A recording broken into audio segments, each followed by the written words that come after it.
Hello friends, कैसे हैं आप लोग? आई एम श्योर अच्छे होंगे। जी हाँ, मैं भी अच्छा हूँ। देखिए फ्रेंड्स, अभी मार्केट का अपडेट तो देना ज़रूरी है बिकॉज़ बहुत लोग कंफ्यूज हैं। देखिए, कंफ्यूजन कब आता है? जब मार्केट एकदम ऊपर हो या मार्केट एकदम नीचे हो और लोग समझ नहीं पाते हैं कि उनको क्या करना चाहिए।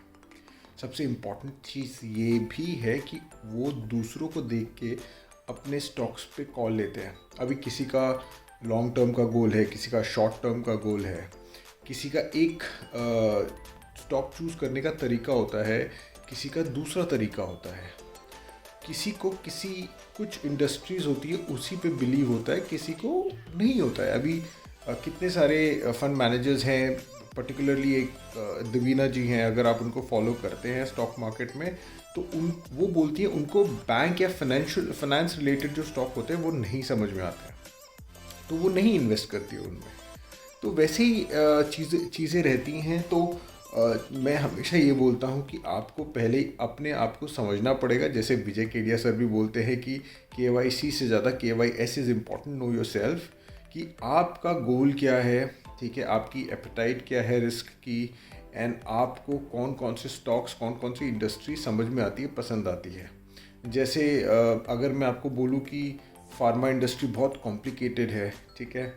वहीं पे अगर आप कोलगेट को देख लो कि बड़ा सिंपल प्रोडक्ट है, सबके पास है, सब ने यूज़ किया, सबको अच्छा लगता है।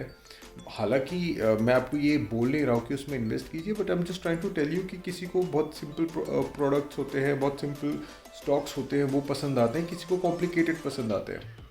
सो आप अपनी अपनी चॉइसेस रहती है।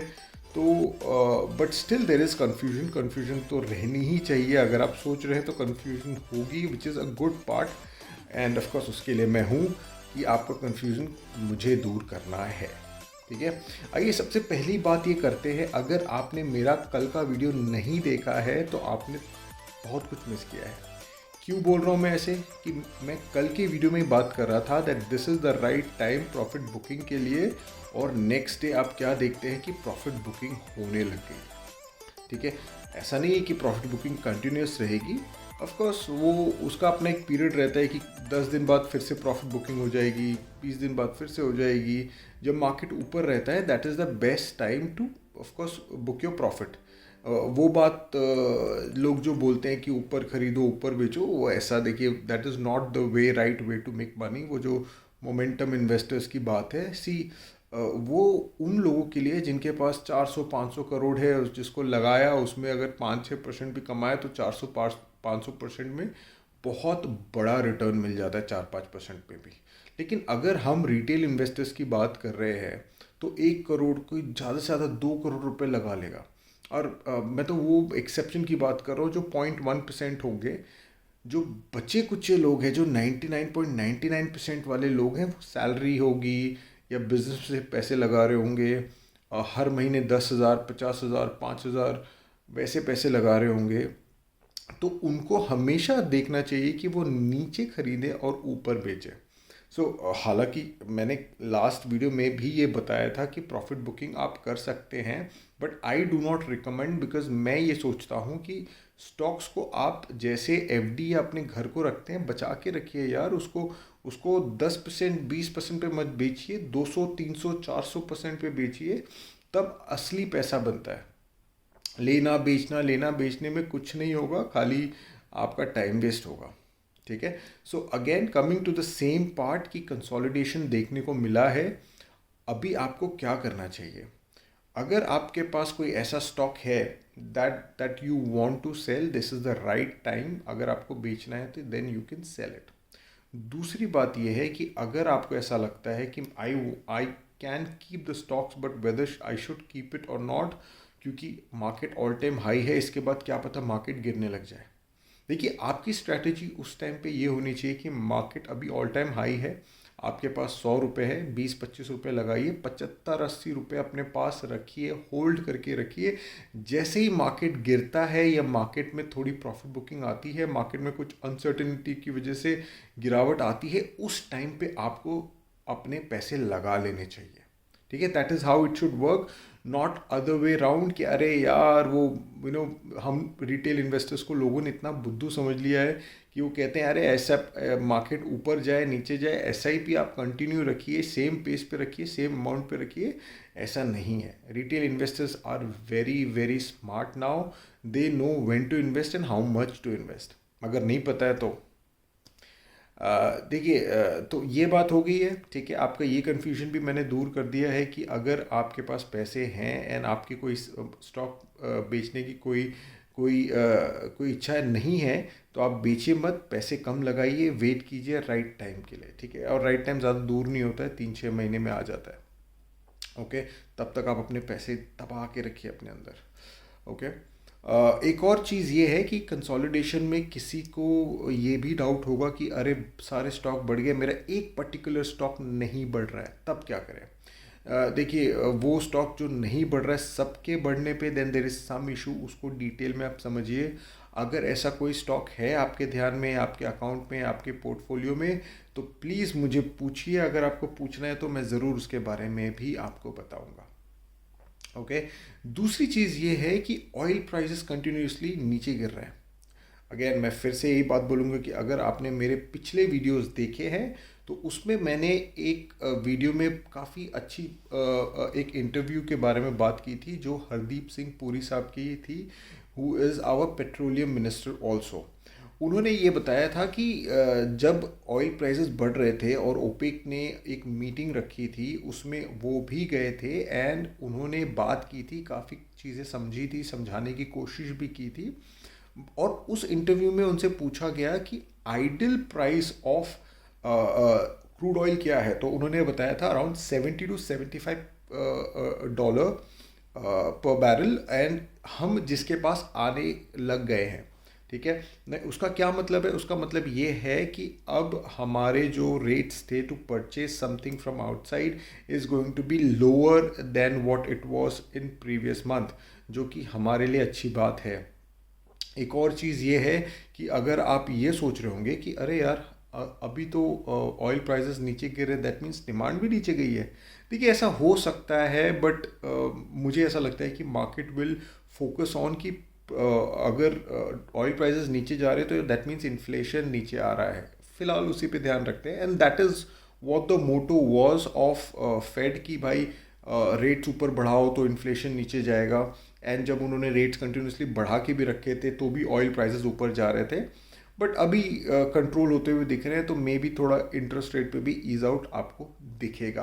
तो आप अगर सोच रहे हैं कि भाई ये जो टाइम है ये ऑल टाइम हाई का टाइम है, तो आई एम सॉरी, वो टाइम नहीं है। टाइम वो ऑल टाइम हाई का आएगा जब इंटरेस्ट रेट घटने लग जाएंगे, तब मार्केट उसको भी डिस्काउंट करेगा। तो आपको हाँ, लेकिन प्लीज़ डोंट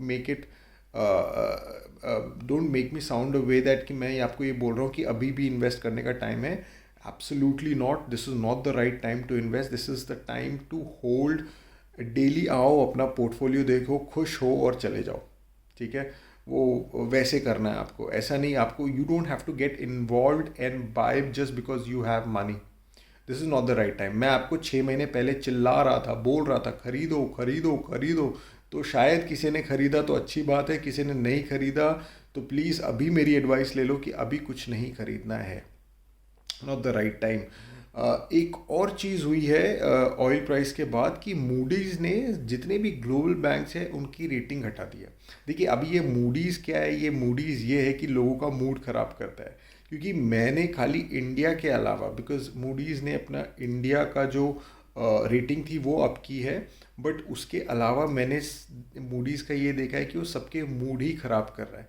कभी यूएस की रेटिंग गिरा देता है। अच्छा, यूएस की जब रेटिंग गिराई वो भी एक बहुत बहुत ही शानदार बात हुई कि जब मूडीज़ ने यूएस की रेटिंग घटाई तो यूएस का एरोगेंस देखिए या प्रॉब्ली उनकी कॉन्फिडेंस देखिए।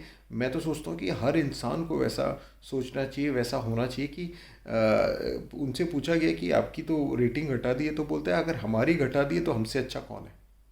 मतलब वी आर द स्टैंडर्ड यार, अगर हमारी घटाई तो हमसे नीचे ही होंगे सब। मतलब वो बात होगी ना कि आप फर्स्ट क्लास बच्चा है, एक क्लास है जिसमें बच्चा फर्स्ट आता है, उसको अगर 100 में से 70 दिए हैं तो एवरीवन नोज कि यार बाकी सब 65-60 के नीचे ही होंगे।